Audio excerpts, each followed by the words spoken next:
नमस्कार दोस्तों, आप पढ़ रहे हैं कक्षा 12वीं एनसीईआरटी गणित, जिसमें आज आप पढ़ेंगे अध्याय 4 पर विविध प्रश्नावली। तो देखिए, पहला क्वेश्चन है, सिद्ध कीजिए कि इस सारणिक का मान जो होगा वो थीटा से स्वतंत्र होगा। कहने का अर्थ है, यदि आप इस सारणिक का मान निकालेंगे तो उसमें थीटा नहीं आएगा। तो देखिए हम कैसे करेंगे। सबसे पहले तो जो सारणिक दिया है उसे हम डेल के बराबर मान लेते हैं। देखिए अब हम इस सारणिक का मान निकालेंगे तो हमें प्रसार करना होगा, और यहाँ पे आप प्रसार जो है, जैसे हम r1 के सापेक्ष प्रसार करते हैं तो हम लिखेंगे r1 के सापेक्ष प्रसार करने पर। तो देखिए यदि आप r1 के सापेक्ष प्रसार करेंगे तो x साइन और कॉस के सापेक्ष करना होगा। आपको पता ही यहाँ का अवयव प्लस का, यहाँ का माइनस का, यहाँ का प्लस का होता है। तो देखिए यदि आप यहाँ पे x के सापेक्ष करेंगे तो कौन कौन से अवयव आएंगे, माइनस एक्स एक x आएगा, तो हमने लिखा माइनस एक्स एक और x आएगा। इसके बाद देखिए यहाँ का जो अवयव होता है वो माइनस का लिया जाता है, तो माइनस का साइन थीटा लेंगे और इसके सापेक्ष देखेंगे तो माइनस साइन आएगा, एक आएगा, कॉस थीटा आएगा, x आएगा। इसके बाद यदि हम कॉस के लिए देखें तो यहाँ तो यह पद प्लस का होता है। कॉस थीटा के लिए क्या क्या आएगा, देखिए इसके लिए यह लाइन छोड़ेंगे, यह लाइन माइनस का साइन थीटा, माइनस का एक्स, कॉस थीटा और एक आएगा। अब देखिए आगे यदि आप सॉल्व करेंगे तो यहाँ पे एक्स के लिए देखिए माइनस एक्स का एक्स से गुणा होगा, माइनस का एक्स वर्ग हो गया, फिर माइनस चिन्ह लगा के इन दोनों का गुणा एक और एक का करेंगे तो एक आएगा। फिर देखिए माइनस का साइन थीटा हमने लिखा। देखिए यहाँ पे यदि हम इसका गुणा एक्स से करेंगे तो देखिए माइनस का एक्स साइन थीटा बन जाएगा, और फिर माइनस चिन्ह लगा के कॉस थीटा का एक से करना है तो कॉस थीटा आ जाएगा। फिर इसके बाद यहाँ प्लस का कॉस थीटा था, कॉस थीटा हमने लिखा। देखिए अब यहाँ माइनस साइन का गुणा एक से यदि आप करेंगे तो माइनस का साइन थीटा आएगा। फिर देखिए बीच में माइनस आपको लगाना है और इन दोनों का गुणा करेंगे तो माइनस का एक्स कॉस थीटा होगा, माइनस पहले से लगा है तो प्लस का एक्स कॉस थीटा हो जाएगा। और आगे यदि आप सॉल्व करेंगे तो देखिए यहाँ पे एक्स का गुणा माइनस एक्स वर्ग से तो एक्स घन होगा, फिर एक्स का गुणा एक से करेंगे तो एक एक्स होगा। फिर देखिए यहाँ इन दोनों का गुणा करेंगे तो प्लस आ जाएगा, साइन वर्ग हो जाएगा एक्स साथ में, तो एक्स साइन वर्ग थीटा हो जाएगा, और इसका गुणा इससे करेंगे तो प्लस हो जाएगा sine theta into cos theta हो जाएगा। और फिर देखिए यहाँ इसका गुणा इससे करेंगे तो माइनस चिन्ह आएगा, साइन थीटा कॉस थीटा आएगा यहाँ पे, फिर कॉस का गुणा एक्स कॉस से करेंगे तो यहाँ पे एक्स कॉस वर्ग थीटा आ जाएगा। और देखिए यहाँ पे कुछ संख्याएं कट जाएंगी, तो देखिए यहाँ पे sine theta cos theta, sine theta cos theta धन का ऋण का है, कट जाएगा, क्या बचा होगा, देखिए यहाँ पे एक्स धन बचा होगा, माइनस का एक्स बचा होगा, बाकी एक्स साइन वर्ग बचा होगा और एक्स कॉस वर्ग। यदि आप यहाँ से एक्स कॉमन ले लेते हैं तो देखिए यहाँ पे साइन वर्ग बचा होगा फिर अंदर, और फिर प्लस लगा के यहाँ एक्स कॉमन लिया है तो क्या बचा होगा, कॉस वर्ग बचा होगा। और आपको यहाँ पे सर्व समी का पता है कि साइन वर्ग थीटा प्लस कॉस वर्ग थीटा होता है 1, तो यहाँ पे फिर 1 लिख सकते हैं। तो x इंटू यदि हमने 1 लिखा तो यहाँ पे 1 का गुणा x से करेंगे तो 1x आएगा। तो देखिए यहाँ पे इस प्रकार से संख्या बन जाएगी, x से x यदि आप काट देते हैं तो माइनस एक्स घन आंसर होगा। देखिए अब जो आपका आंसर आया है इसमें थीटा नहीं आया है, तो हम कह सकते हैं कि जो सारणिक का मान है थीटा से स्वतंत्र है। तो देखिए हमने लिखा अतः सारणिक का मान थीटा से स्वतंत्र है, यही हमें सिद्ध करना था। इसके बाद देखिए प्रश्न दूसरा है, सारणिक का प्रसरण किए बिना सिद्ध कीजिए कि अब हमें प्रसार नहीं करना है और सिद्ध करना है कि इस सारणिक के बराबर यह सारणिक होगा। तो देखिए यहाँ हम LHS लेंगे और RHS के बराबर सिद्ध करेंगे। तो देखिए हमने LHS साइड ली। अब देखिए यहाँ पे हम क्या करेंगे, देखिए यहाँ पे हम ABC बनाने का प्रयास करेंगे। तो देखिए यहाँ BC है, A का गुणा करेंगे, यहाँ पे CA है, इसमें हम B का गुणा करेंगे, और यहाँ AB है, यहाँ पे हम C का गुणा करेंगे। तो देखिए यहाँ पे हम कह सकते हैं R1 में A का गुणा करने पर, R2 में B का गुणा करने पर, और R3 में C का गुणा करने पर। तो देखिए यहाँ यदि हम R1 में A से गुणा करेंगे तो यहाँ पे A वर्ग हो जाएगा, A घन हो जाएगा और यहाँ पे ABC हो जाएगा, और यहाँ पे हो जाएगा B से गुणा करेंगे तो B वर्ग हो जाएगा, B घन हो जाएगा और यहाँ पे ABC हो जाएगा, और यहाँ पे हो जाएगा C वर्ग और यहाँ पे C घन और यहाँ पे ABC हो जाएगा। तो देखिए यहाँ पे हमने क्या किया है, R1 में A से गुणा, R2 में B से गुणा, R3 में C से गुणा किया है। लेकिन आप याद रखना कि यदि किसी संख्या से गुणा करते हैं तो उससे हमें भाग भी देना होगा। तो A का जब हमने गुणा किया है तो A से भाग भी यहाँ पे रखेंगे, B से गुणा किया है तो B से भाग भी यहाँ पे रखेंगे, C से गुणा किया है तो C से हम यहाँ पे भाग भी रखेंगे। और यहाँ पे लिख भी देना, हमने R1 को चेंज किया है उसमें A का गुणा किया है, R2 को चेंज किया है उसमें B का गुणा, R3 को भी चेंज किया था उसमें C का गुणा किया था। तो इन संक्रियाओं के द्वारा यहाँ पे हमें यह स्टेप प्राप्त हुआ है। और ध्यान रखना यदि गुणा किया जाए तो आपको भाग भी करना होगा। देखिए यहाँ पे अब आगे 1/ABC तो हमने लिखा। अब देख सकते हैं यहाँ पे यदि C3 की बात करें तो ABC कॉमन आ जाएगा। यदि आप यहाँ से ABC कॉमन निकाल देते हैं तो देखिए यहाँ पे A वर्ग B वर्ग C वर्ग तो वैसे ही रहेगा, A घन रहेगा, B घन रहेगा, C घन रहेगा और यहाँ पे 1 बचा होगा, क्योंकि यहाँ पे C3 से ABC हमने कॉमन कर दिया है। तो यहाँ पे एक, यहाँ पे एक, यहाँ पे एक। तो देखिए ABC कटने के बाद आपका इतना बच जाएगा। इसके बाद यदि आप देखेंगे जो हमें सिद्ध करना है RHS, उसमें एक कहाँ पे है, C1 पे है। तो देखिए यहाँ का जो एक है इसे हम C1 के स्थान पे लाना चाहते हैं। तो कहने का मतलब है C1 और C3 को आपस में चेंज करना होगा। तो देखिए यदि आप C1 और C3 को आपस में चेंज करते हैं तो C3 C1 के स्थान पे आ जाएगा, 1 होगा। और यहाँ पे देखिए A वर्ग B वर्ग C वर्ग जो है वो C3 के स्थान पे चला जाएगा और A घन B घन C घन वैसे ही रहेंगे। तो देखिए इस प्रकार से बन जाएगा। लेकिन यदि हम देखें इसे भी हमें थोड़ी सा और चेंज करना होगा कि यहाँ पे A वर्ग B वर्ग C वर्ग वाली जो यहाँ पे कॉलम है इसे हमें इस स्थान पे लाना है, A घन B घन C घन के स्थान पे। तो कहने का मतलब है कि हमें फिर C2 और C3 को भी आपस में फिर बदलना पड़ेगा। तो देखिए यहाँ पे C2 और C3 को यदि आप बदलेंगे तो A वर्ग B वर्ग C वर्ग वाली लाइन जो है C2 के स्थान पे आ जाएगी। तो देखिए यहाँ पे हमने लिखा C2 और C3 को भी बदलेंगे, C1 और C3 को आपस में बदला, C2 और C3 को भी आपस में बदलेंगे। तो देखिए यहाँ पे जो C3 वाली कॉलम है वो C2 के स्थान पे आ जाएगी। तो A वर्ग B वर्ग C वर्ग यहाँ पे आ जाएगा, A घन B घन C घन यहाँ पे आएगा। तो देखिए हमने 2 बार चेंजिंग की है, एक बार C1 और C3 को आपस में बदला है, फिर C2 और C3 को आपस में बदला है। और आप लोगों को पता होगा एक बार यदि चेंजिंग करते हैं तो माइनस चिन्ह आता है आगे, और 2 बार यदि चेंज करेंगे तो 2 बार माइनस चिन्ह आएगा। तो 2 बार माइनस चिन्ह आएगा मतलब माइनस चिन्ह का हमने आगे क्या लगा दिया है, वर्ग लगा दिया है। अब देखिए माइनस चिन्ह का वर्ग पता है आपको प्लस होता है। तो देखिए यहाँ पे प्लस हो गया, बाकी C1 1 है और यहाँ A वर्ग B वर्ग C वर्ग हमने लिखा और यहाँ पे A घन B घन C घन को हमने वैसे ही लिखा है। अब आप देख पा रहे होंगे कि यही मान हमारे RHS के बराबर आ चुका है। तो देखिए हमने LHS साइड ली थी और हम RHS के बराबर ले आए हैं। तो यहीं पर हमारा सवाल जो है सिद्ध हो जाता है। तो देखिए हमारा सवाल प्रश्न दूसरा कंप्लीट हुआ। इसके बाद देखिए अगला तीसरा क्वेश्चन है। एक हमें सारणिक दिया गया है और हमें सारणिक का मान ज्ञात करना है।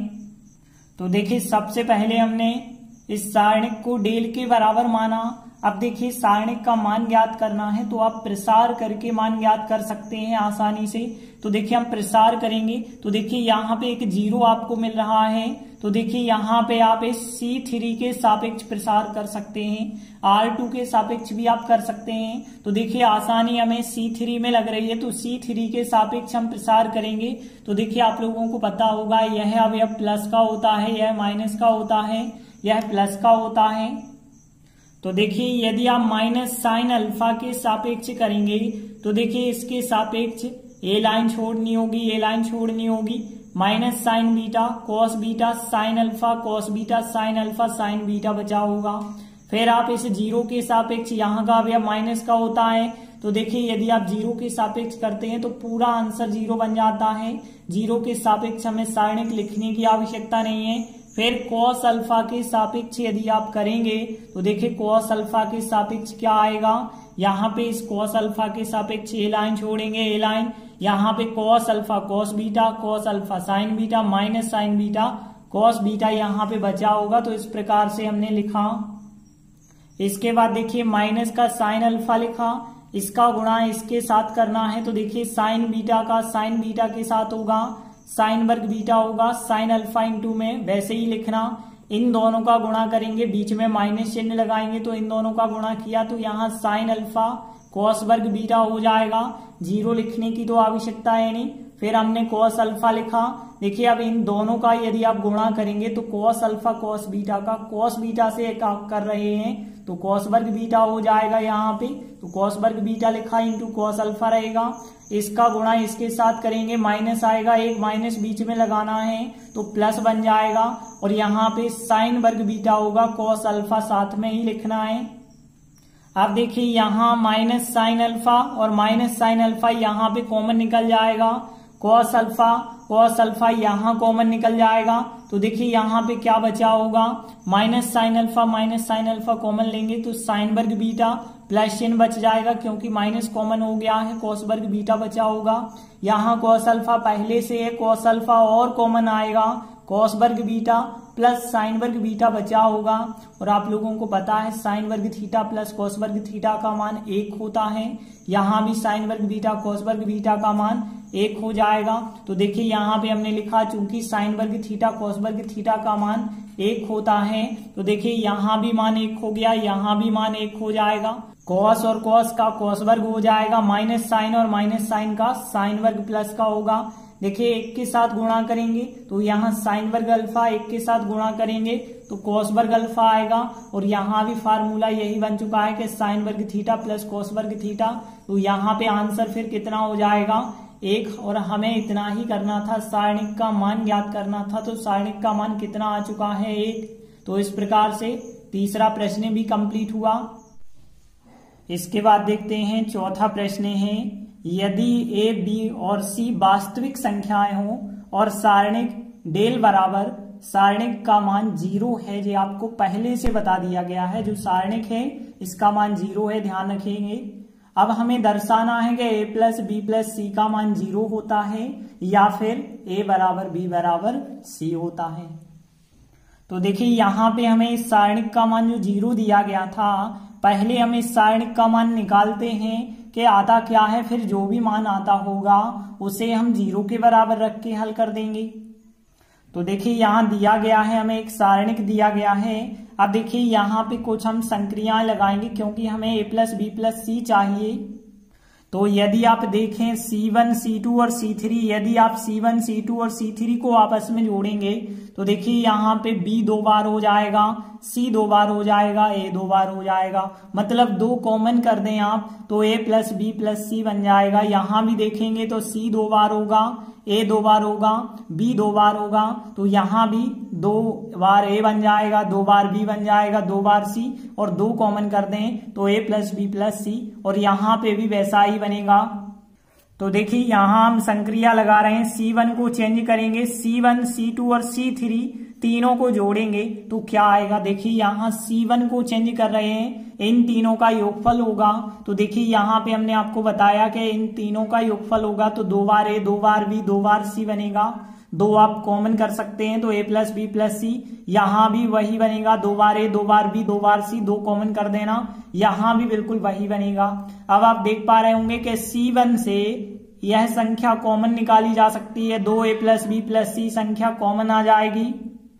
तो देखिए यदि आप यह संख्या कॉमन कर देते हैं तो यहाँ पे एक बचा होगा, यहाँ पे एक बचा होगा, यहाँ पे एक बचा होगा। इसके बाद देखिए यदि आप यहाँ एक में से एक को घटा देते हैं तो 0 बनेगा, यहाँ एक में से एक को घटाते हैं 0 बनेगा। तो आप कोशिश करें कि 2 0 बना लें। तो देखिए यहाँ पे अब हमें R1, R2 और R3 के बीच में संक्रियाएं लगानी होंगी। जैसे आप R2 में से R1 घटाओगे, एक में से एक को घटाओगे 0 बनेगा। R3 में से भी आप R1 को घटा लो या R2 को घटा दें तो 0 बन जाएगा। तो देखिए यहाँ हम संक्रिया लगा रहे हैं, R2 में से R1 घटा देंगे और R3 में से भी R1 घटा देंगे। तो देखिए यहाँ पे एक में से एक घटाएंगे 0 बनेगा, यहाँ एक में से एक घटाएंगे 0 बनेगा। यहाँ आप कोई भी संक्रिया लगा सकते हैं, R2 में से R1 घटा दें या R3 में से R2 घटा दें, कोई अंतर नहीं आएगा। तो देखिए यहाँ R1 तो बिल्कुल वैसा ही रहेगा। अब हम R2 को बदल रहे हैं, R2 माइनस R1, तो एक में से घटाएंगे 0 आएगा। इसमें से इसको घटाएंगे तो A से कट जाएगा B माइनस C, इसमें से इसको घटाएंगे तो B से B कट जाएगा, C माइनस A प्राप्त होगा। अब देखिए R3 में से R1 को हम घटा रहे हैं तो एक में से घटाएंगे 0 आएगा। B प्लस C में से C प्लस A को घटा रहे हैं तो C कट जाएगा B माइनस A, इसमें से इसको घटाएंगे तो A कट जाएगा, C माइनस B आ जाएगा। तो देखिए 2 0 बनाना तो आसान है। यदि आप 2 0 बना चुके हैं तो अब हम यहाँ पे C1 के सापेक्ष प्रसार कर सकते हैं। तो देखिए यहाँ पे 2A plus B plus C तो वैसे ही रहेगा। फिर आप 1 के सापेक्ष करेंगे प्रसार, 0 के सापेक्ष करेंगे और 0 के सापेक्ष। तो देखिए 0 के सापेक्ष तो पूरा आंसर 0 होता है, 0 के सापेक्ष 0 होता है। हमें केवल 1 के सापेक्ष प्रसार करने की आवश्यकता है। तो B minus C, C minus A आएगा, B माइनस A आएगा और C माइनस B आएगा। इन दोनों का हम गुणा करेंगे तो देखिए यहाँ B का C से गुणा होगा, BC होगा, माइनस का B वर्ग होगा, माइनस का C वर्ग होगा, प्लस का BC हो जाएगा। और फिर देखिए यहाँ पे इन दोनों का गुणा होना है लेकिन बीच में माइनस लगा के। तो देखिए B और C का गुणा करेंगे, BC तो होगा लेकिन माइनस चिन्ह लगा है तो माइनस का BC हो जाएगा। फिर इसके बाद देखिए यहाँ पे B का गुणा A से करेंगे तो AB हो जाएगा, लेकिन यहाँ पे माइनस का AB हो रहा है, एक माइनस लगा है बीच में तो प्लस का AB हो जाएगा। फिर देखिए यहाँ पे माइनस A का C से करेंगे, माइनस का AC, एक माइनस लगा है तो प्लस का AC हो जाएगा। फिर इसके बाद देखिए A का A से करेंगे तो A वर्ग प्लस का होगा, लेकिन माइनस जब बीच में लगा था तो माइनस का A वर्ग होगा। 0 और 0 हमें लिखने की आवश्यकता नहीं है। और देखिए यदि आप आगे सॉल्व करेंगे तो यहाँ पे एक BC और एक BC कट जाएगा। बाकी देखिए यहाँ पे क्या आ जाएगा, AB आ गया, BC आ गया, CA आ गया, माइनस का A वर्ग, माइनस का B वर्ग, माइनस का C वर्ग आ जाएगा। तो देखिए हमने सारणिक का मान जो निकाला है इतना आया है, लेकिन हमें प्रश्न में दिया गया है इस सारणिक का मान 0 के बराबर दिया गया है। तो देखिए हमने लिखा चूंकि हमें दिया गया है सारणिक का मान 0 है तो यहाँ सारणिक का मान जो हमने अभी निकाला है वो हम रख देंगे। तो इसका मान जो है 0 के बराबर रखेंगे। देखिए यहाँ पे जो 2 था, 2 का यदि आप इसके साथ गुणा कर दोगे तो 2AB, 2BC, 2CA बन जाएगा और यहाँ 2A वर्ग, 2B वर्ग और 2C वर्ग हो जाएगा। इसके बाद देखिए हम एक बार इसके बराबर 0 लेंगे और एक बार हम इसके बराबर 0 लेंगे। तो या तो हम इसके बराबर 0 लेंगे या फिर इसके बराबर 0 लेंगे। तो देखिए हमने लिखा या तो हम A plus B plus C के बराबर 0 ले रहे हैं या फिर इसके बराबर 0 ले रहे हैं। जब इसके बराबर 0 लेंगे तो देखिए माइनस का 2A वर्ग है, माइनस का 2B वर्ग है, माइनस का 2C वर्ग है। इसे आप चाहें तो 2A वर्ग को 2 बार लिख सकते हैं, A वर्ग और A वर्ग, 2 बार B वर्ग लिख सकते हैं, 2 बार C वर्ग लिख सकते हैं। लेकिन ध्यान रहे हम यहाँ सर्व समीका बनाना चाहते हैं। देखिए यहाँ 2AB है तो यहाँ पे A वर्ग B वर्ग लिखा और 2AB लिखा, और यहाँ 2BC है तो इसके साथ B वर्ग और C वर्ग लिखा और 2BC लिखा। यहाँ 2CA है तो यहाँ पे C वर्ग लिखा और A वर्ग लिखा और प्लस का 2AC लिख दिया। अब देखिए यदि आप इसमें माइनस का गुणा कर दें, क्योंकि इसके बराबर 0 है, यदि आप माइनस का गुणा कर दें तो कोई अंतर नहीं आएगा। माइनस का गुणा करेंगे तो A वर्ग धन का, B वर्ग धन का, 2AB ऋण का, B वर्ग धन का, C वर्ग भी धन का, और यहाँ पे ऋण हो जाएगा, यहाँ पे धन, यहाँ पे धन, यहाँ पे ऋण हो जाएगा। ऋण से गुणा किया है, ऋण से गुणा इसलिए किया है क्योंकि A वर्ग प्लस B वर्ग माइनस 2AB यहाँ सर्व समीका बन गई। यहाँ पे सर्व समीका बन गई, यहाँ भी सर्व समीका बन गई। तो देखिए यहाँ पे सर्व समीका क्या बन चुकी है, a माइनस बी का होल स्क्वायर बन गया है, यहाँ b माइनस सी का होल स्क्वायर, यहाँ पे c माइनस ए का होल स्क्वायर। अब यहाँ पे आप देखिए इस संख्या का वर्ग प्लस इस संख्या का वर्ग प्लस इस संख्या का वर्ग, तो देखिए तीन संख्याओं के वर्गों का योगफल 0 तो हो ही नहीं सकता। कब होगा 0, जब यहाँ पे यह संख्या 0 होगी, यह संख्या 0 होगी, यह संख्या 0 होगी, तभी तीनों का योगफल 0 हो पाएगा। क्योंकि आपको पता है किसी संख्या का वर्ग या तो शून्य होता है या फिर धनात्मक होता है। यदि इसका धनात्मक, इसका धनात्मक, इसका धनात्मक है तो तीनों का योगफल शून्य नहीं होगा।